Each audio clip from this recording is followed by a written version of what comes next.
hoje com o nome de Uarca, a 260 quilômetros ao sul de Bagdá, no Iraque, a cidade sumeriana de Uruk. Eu ver aqui no chat aqui. Aê, beleza. A cidade sumeriana de Uruk foi considerada a primeira metrópole da história da humanidade. Entre aproximadamente 3.600 e 2.600 anos antes de Cristo, essa cidade na Mesopotâmia, que foi durante 2.000 anos o centro da civilização, já dominava as inovações características dos centros urbanos a partir de então. Hierarquias sociais, ocupações especializadas, estruturas políticas coercitivas, escrita, religião, literatura, arquitetura monumental com técnicas de construção de arranha-céus, sim, arranha-céus, administração de cobrança de impostos, lógico, elaboração de uma complexa rede de canais e também a produção de cerveja. Além disso, a área urbana de Uruk ocupava aproximadamente 5,5 quilômetros quadrados, onde viviam de 40 mil a 50 mil habitantes, e algumas fontes falam em até 85 mil habitantes. Uma muralha com 9,5 quilômetros de extensão cercava toda a cidade e teria sido construída pelo rei mitológico Gilgamesh, governante da primeira dinastia de Uruk.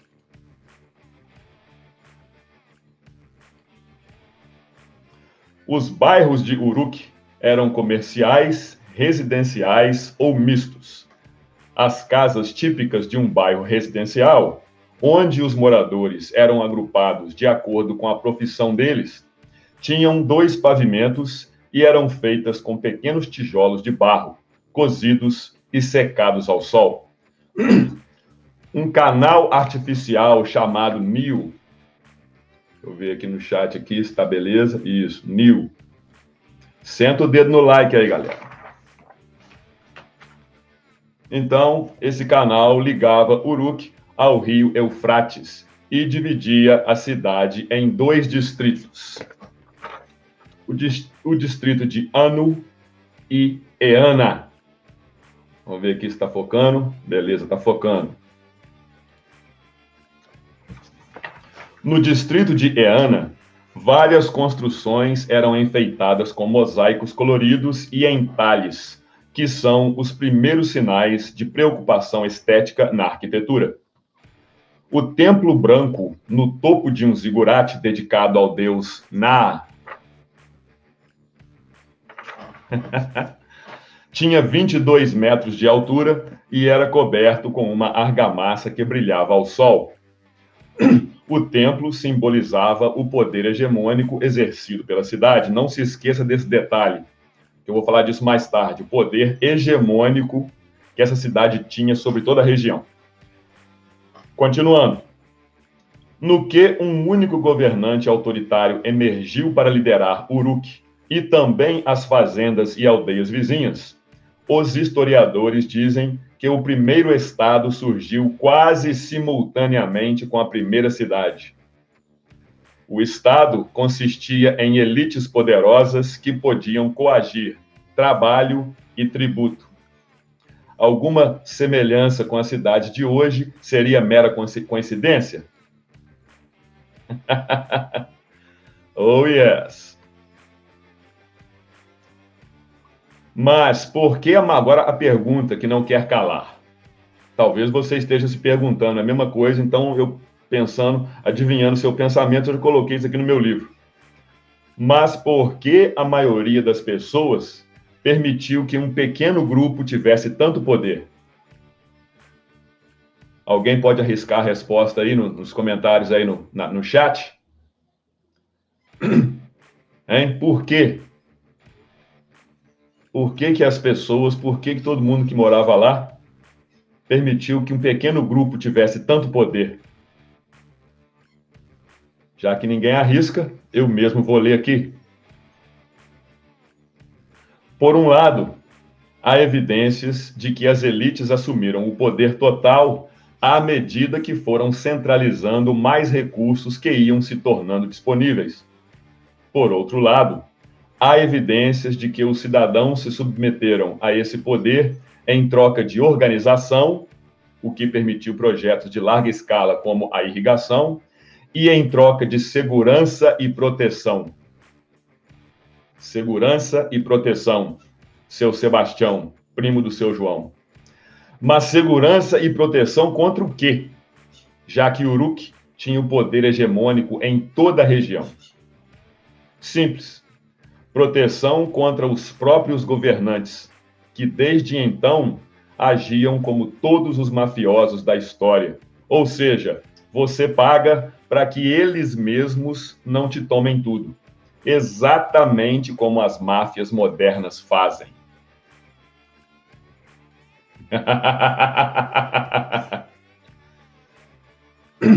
Oh, yeah!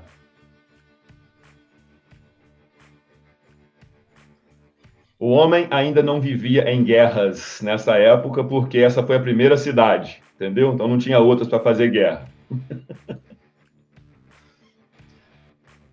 O que parece ter começado como poder consensual pode ter evoluído para o poder coercitivo, à medida que as elites acumulavam e centralizavam mais recursos. Ou seja, não é de hoje que as massas têm abdicado de suas liberdades em troca de uma suposta segurança e proteção. Entretanto, do mesmo modo que muitas atividades econômicas superam as suas escalas de produção, as cidades crescem desmesuradamente e acabam por exceder o denominado tamanho ideal e, a partir daí, passam a impor problemas econômicos e logísticos de alta escala à grande parte dos estabelecimentos industriais, comerciais e de saúde ali instalados. Esses problemas refletem nos custos de produção, na saturação dos sistemas de abastecimento de água e energia, no elevado tempo de viagem imposto aos trabalhadores, nos problemas de abastecimento causados por dificuldades no trânsito, problemas de restrição com saneamento básico e assim por diante. Parece que eu estou falando de uma cidade de hoje, né? Mas não. Isso aí é mais ou menos entre 3.600 e 2.600 anos antes de Cristo. No momento em que a cidade entra numa curva de perda das vantagens inicialmente oferecidas pelo processo de urbanização, a solução lógica seria iniciar a descentralização das atividades, buscando outras localidades mais vantajosas. Mas não é isso que ocorre. As cidades continuam crescendo, inchando, assistindo inertes à degradação do seu ambiente urbano e da sua qualidade de vida, como alguém que, de forma totalmente apática, espera a morte sem qualquer reação. O processo de urbanização raramente é induzido por uma política governamental de forma ordenada.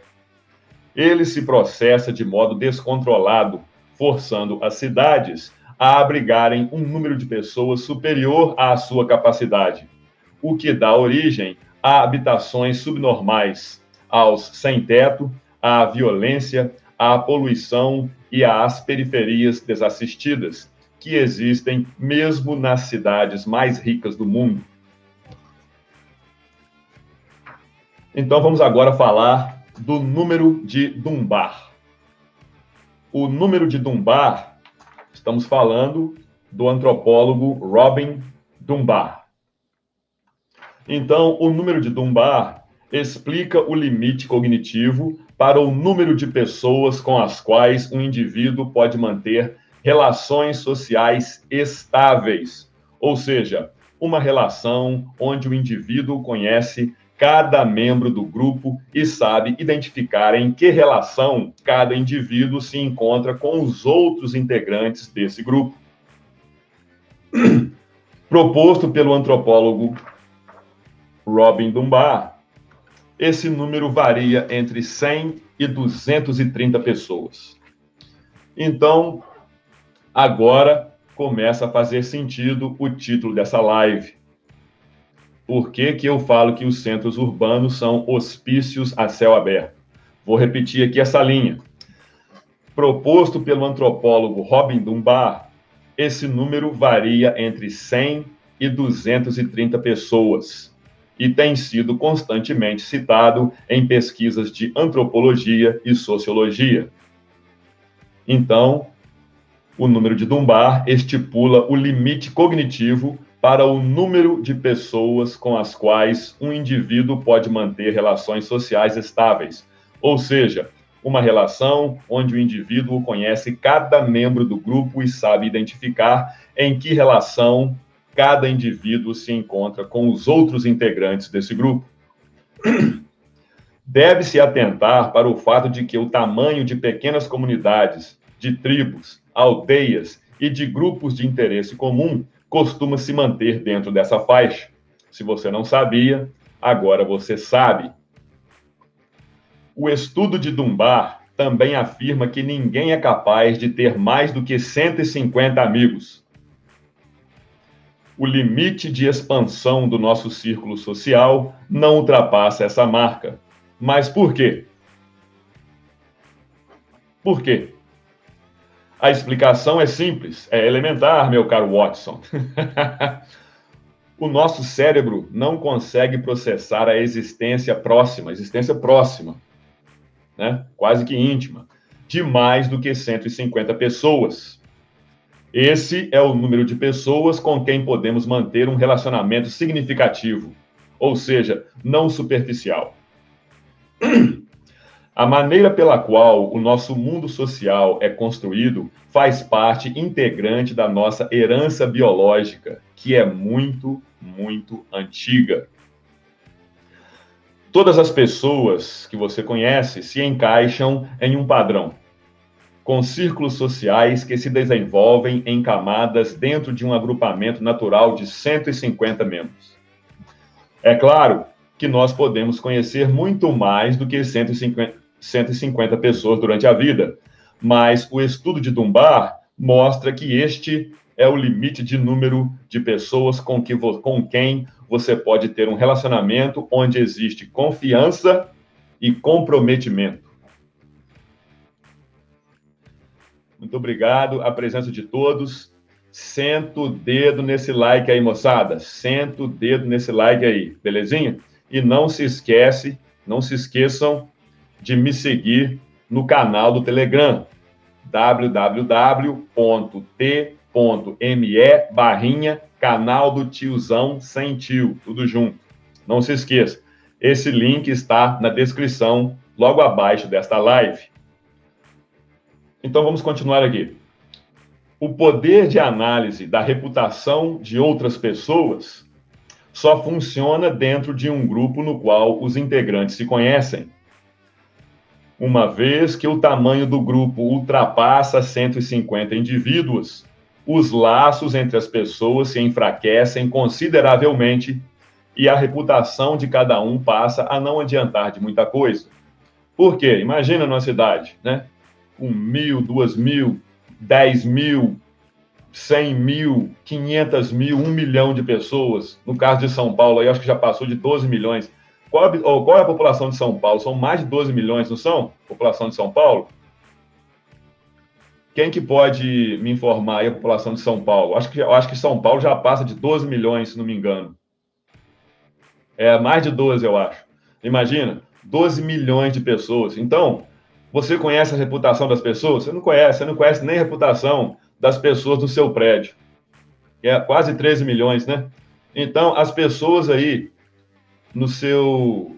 quem estiver travando aí, põe a sua live aí para 144p.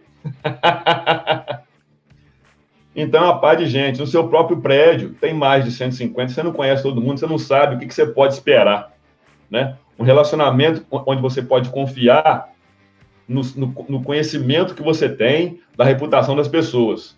Você sabe muito bem, ó, com esse cara aqui você não pode você não pode ser sócio desse cara que ele vai te passar a perna. Você conhece, que o cara é, né? é enrolado, você conhece que o cara não é muito honesto. Agora, com um grupo acima de 150 pessoas, você não adianta nada a reputação das pessoas. Continuando. O professor de ecologia humana, Garrett Hardin, belezinha? Então, o professor de ecologia humana, Garrett Hardin, entre várias outras obras sobre dinâmicas populacionais, escreveu os livros 1. O fator avestruz, nossa miopia populacional. E 2. Tragédia dos bens comuns. E ele se interessou primordial e especialmente pelo problema do crescimento da população humana.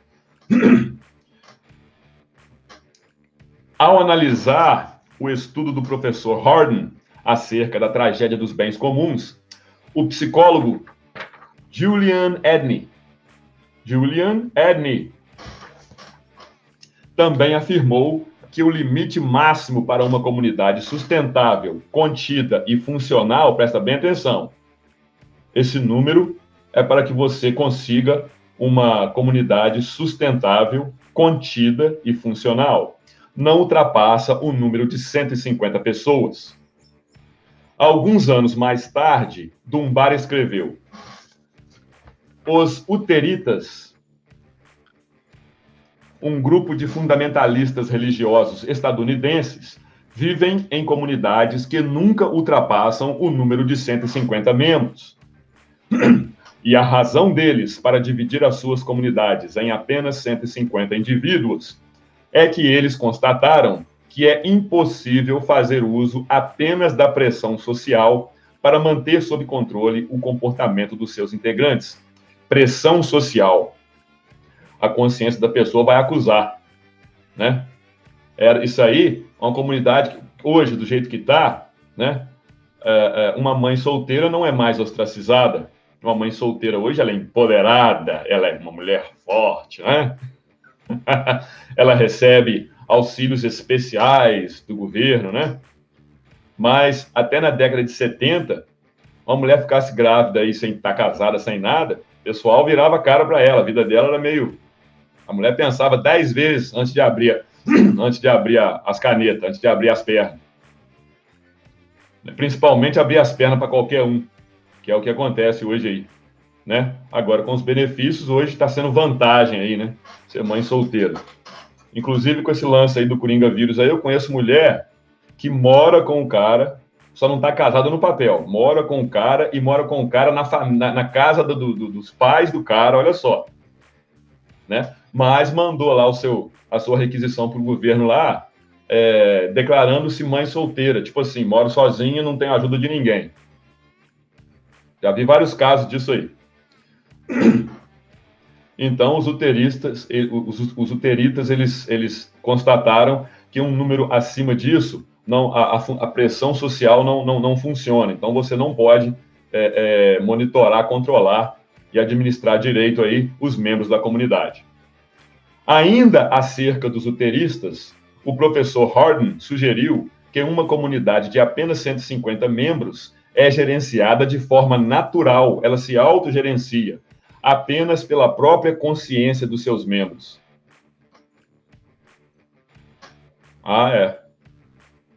Pessoal, né, todo mundo me conhece, se eu fizer isso aqui, fudeu, né? Principalmente o cara que já tem a fama, né, de ser o quê? Larápio, né? O pessoal já sabe que eu sou o principal suspeito. Se sumir as galinhas ali daquele galinheiro ali, ou se sumir dinheiro do fulano, né, ou se roubarem o carro do ciclano, né, o primeiro suspeito vai ser eu. Então, né, a própria consciência segura a onda da galera, se você tiver um número até 150 integrantes dessa comunidade. Continuando aqui.